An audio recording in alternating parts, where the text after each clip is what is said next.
Kembali lagi di Lamoda Academy Indonesia. Sekarang mari kita lanjutkan tutorial menjahit baju rumah model 1 baby doll kita ya, dengan tema pembahasan pemasangan lengan kop ke bagian badan dari baju atasan baby doll kita ya. Nah, setelah bagian dari sisi samping kanan dan kiri dari baju baby doll ini dijahit dan sudah disetrika ya, hasilnya seperti ini. Di sini aku juga sudah setrika di bagian kelem bawahnya ya, untuk memastikan dan melihat bentuk hasil akhir dari penjahitannya. Nah, setelah kita selesai dengan penyetrikaan di bagian atasan tersebut, sekarang kita sudah siap untuk memasangkan lengan ke bagian badan dari baju baby doll ini ya. Nah, untuk pemasangan lengan sendiri di sini ada tips yang bisa mempermudah kita dalam proses pemasangan lengan tersebut. Tipsnya simple sekali, tapi banyak sekali beginner ya, atau pemula yang belum tahu, dan kalau tidak pakai tips ini nanti dalam proses pemasangan lengannya itu akan berputar-putar saja di situ ya, tidak selesai-selesai. Nah, di sini sudah ada tips yang selalu aku pakai ketika aku menjahit ya, dan di sini aku mau sharing ke kamu bagaimana cara mudah untuk memasang lengan tanpa kita harus berputar-putar ya, untuk mengepaskan kerung lengan dari pola lengan ke kerung lengan yang ada di baju tersebut ya. Nah, caranya di sini mudah saja. Di bagian lengan, yang pertama-tama kita perlu tahu mana itu bagian lengan yang untuk bagian depan dan mana itu kerung lengan yang untuk bagian belakang. Jangan sampai terbalik ya, karena nanti kalau terbalik lengannya itu kalau dipakai tidak enak. Kenapa begitu? Karena di bagian lengan yang menghadap ke depan atau di bagian depan itu kerung lengannya itu cenderung lebih dalam, sedangkan kerung lengan yang untuk bagian belakang itu kerungnya agak sedikit datar gitu, karena di bagian pola belakang kan kerung lengannya juga tidak terlalu dalam kan masuknya ya, agak sedikit datar di bagian belakang. Jadi untuk menyesuaikan ya, kalau misalnya sampai tertukar atau tidak pas ya peletakannya, nanti kalau dipakai bajunya itu lengannya tidak nyaman, melintir gitu ya. Kalau dipakai itu tidak nyaman, untuk bergerak itu susah gitu ya. Jadi pastikan dulu mana bagian depan dan mana bagian belakang. Kalau misalnya kamu takut bingung, ditandai saja ya dengan menggunakan pulpen yang bisa hilang itu ya. Kalau disetrika tintanya itu bisa ditandai mana yang depan dan mana yang belakang. Tapi kalau misalnya kamu lupa, kamu bisa lihat dengan cara menyatukan kedua pola lengan itu dan meletakkannya secara datar ya. Kemudian dilihat di situ di mana kerungannya itu yang dalam itu pasti bagian depan, sedangkan kerungnya yang agak sedikit naik ke atas atau sedikit datar itu pasti bagian belakang. Jadi seperti itu ya cara membedakan posisi kerung lengan ya, kalau misalnya lupa menandai. Nah, di sini berikutnya setelah kita tahu letak dari bagian lengan tersebut sudah pas antara bagian kanan dan bagian kiri, berikutnya kita alihkan perhatian kita di bagian kerung lengan yang ada di pola badan atau di bagian bajunya. Di sini kita perlu untuk menemukan titik tengah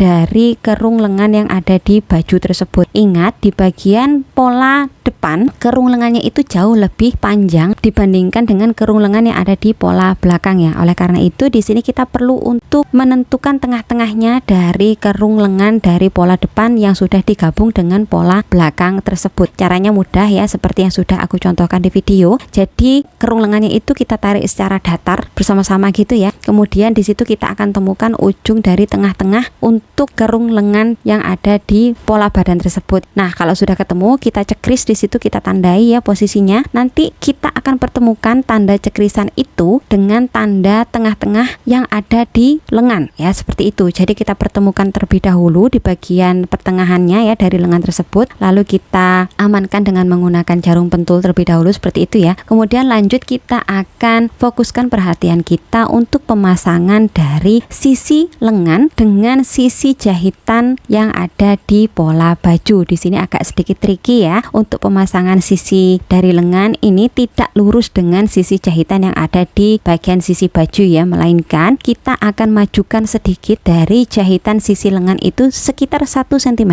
maju ke area pola depan dari pola baju ini, dari bagian baju ini. Jadi kita majukan ke depan. Jadi di bagian jahitannya itu tidak lurus tapi salipan gitu ya. Di bagian lengannya itu jahitannya maju sedikit di area depan dari potongan baju ini, seperti itu. Ikuti contohnya seperti yang sudah dipraktekkan di video ya. Bisa sama-sama kita perhatikan di gambar berikut ini ya. Ini merupakan cara mudah untuk memahami dari pemasangan bagian sisi jahitan lengan dan juga sisi baju yang sudah dijahit ya. Jadi kedua sisi ini tidak saling bertemu tepat, tapi nanti akan salipan seperti yang sudah digambarkan dengan jelas dengan ilustrasi yang sudah digambarkan di video. Nah, kenapa kita pasang bagian sisi lengan dan sisi dari baju itu seperti ini? Kenapa kita tidak satukan saja, kita pertemukan di satu titik secara tepat? Ini alasannya karena untuk memberi kebebasan kepada si pemakai baju ini ya, untuk menggerakkan tangannya. Karena nanti kalau kita paskan sisi jahitan yang ada di lengan dan juga yang ada di baju itu, kalau dipakai bajunya, area lengannya itu akan tertarik ke belakang. Nah, untuk menghindari tersebut, kita majukan sedikit area penjahitan dari sisi lengan itu ke depan. Jadi lengan itu tetap berada di posisi yang memang seharusnya di situ ya. Jadi tetap berada di sisi dari baju, tidak tertarik ke belakang ketika baju ini dikenakan dan tangan dari si pemakainya itu digerak-gerakkan seperti itu ya. Ini untuk menambahkan kenyamanan saja di area ketiak dan juga lengan pada saat baju yang kita jahit itu dipakai oleh klien kita seperti itu. Nah, kalau kedua titik krusial ini sudah dipertemukan, sudah diamankan dengan menggunakan jarum pentul, berikutnya kita hanya perlu untuk mendistribusikan dari kerutan yang ada di sepanjang dari kerung lengan atas dari lengan kop ini. Caranya mudah saja, kita ukur panjangnya ya, kita letakkan, kita tarik, kemudian kita paskan terlebih dahulu untuk lingkar kerung yang ada di lengannya ya, dengan kerung lengan yang ada di baju. Kemudian kalau sudah pas di situ, kita tinggal menggeser-geser dan merapikan bentuk atau posisi dari kerutan yang ada di lengan kop tersebut. Kalau misalnya kamu mau kerutannya itu semua menggerumbul di tengah juga bisa disesuaikan. Tapi di sini aku buat kerutannya itu merata agar bagus hasilnya. Nah, di sini kalau sudah selesai dengan proses pemasangan dari lengan ke baju ya, sudah diamankan posisinya dengan menggunakan jarum pentul seperti ini. Berikutnya kita akan langsung saja menjahit di sekeliling dari lingkar kerung lengan ini. Kita rapikan terlebih dahulu kalau ada sisa-sisa benang dari obrasan ya, lalu kita jahit. Nah, untuk proses penjahitannya sendiri, menurut pendapatku pribadi ya, itu jauh lebih mudah kalau bagian kerutan dari lengan ini berada di atas atau kita letakkan di atas, karena kita bisa sambil jahit nanti tangan kita itu bisa merapikan posisi atau bentuk dari kerutan-kerutan lengan tersebut ya, agar kerutannya itu bisa rata dan bentuknya itu bagus, tidak ada besar kecil ya, tapi sama rata kecil semua gitu. Nah, kalau misalnya kamu ingin mencoba meletakkan bagian kerutannya itu di bagian bawah dari jahitan kita ya, langsung dihadapkan dengan gigi mesin jahit juga tidak apa-apa sebenarnya, terserah kamu saja, nanti dicari teknik yang mana yang memang pas dan nyaman untuk kamu ya. Tapi kalau untuk aku pribadi, aku lebih suka menjahit kerutan itu aku selalu letakkan di bagian atas seperti itu.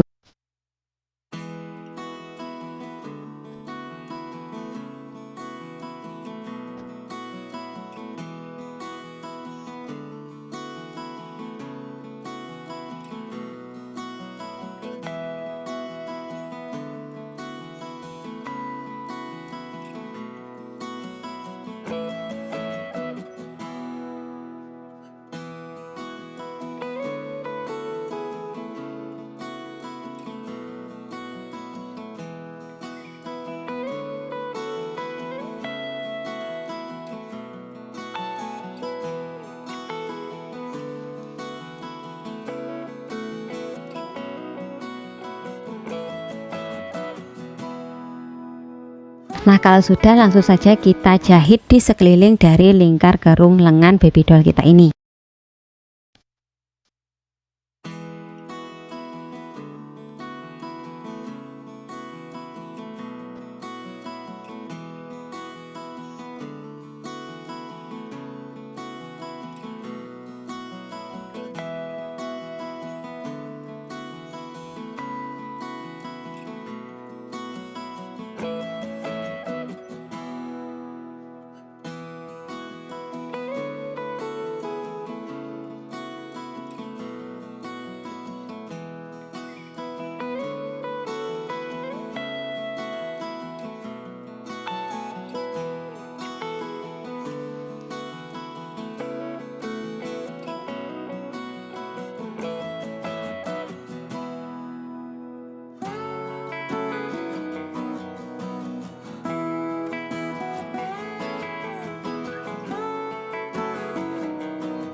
Setelah kita selesai dengan proses penjahitan di sepanjang kerung lengan baby doll kita ini, di sini kita perlu melakukan double check untuk hasil penjahitan kita. Pastikan tidak ada bagian yang meleset atau tidak pas jahitannya. Kalau misalnya ada bagian yang kurang pas, kamu bisa dedel dan kamu juga bisa jahit ulang dari bagian tersebut ya. Seperti di sini ada bagian yang terjahit sedikit, maka aku perlu untuk mendedel dan memperbaiki dari jahitan tersebut. Nah, kalau dirasa sudah pas, di sini kamu bisa langsung menarik benang yang kita gunakan untuk mengerut pola lengannya agar kita bisa melihat hasil jahitan kita itu sudah bersih atau belum ya. Di sini langsung saja kita tarik dan kita buang benang yang warnanya berbeda ini. Nah, setelah selesai, berikutnya kita hanya perlu untuk merapikan bagian klaim dari lingkar kerung lengan ini dengan menggunakan mesin obras. Seperti itu. Lanjut ya. Selanjutnya kita akan selesaikan finishing untuk bagian atasan baju dari baby doll 1 ini ya. Kemudian kita akan lanjutkan dengan proses penjahitan dari celana model 1 ini. Lanjut, kalau begitu kita akan lanjutkan pembahasan kita di video berikutnya.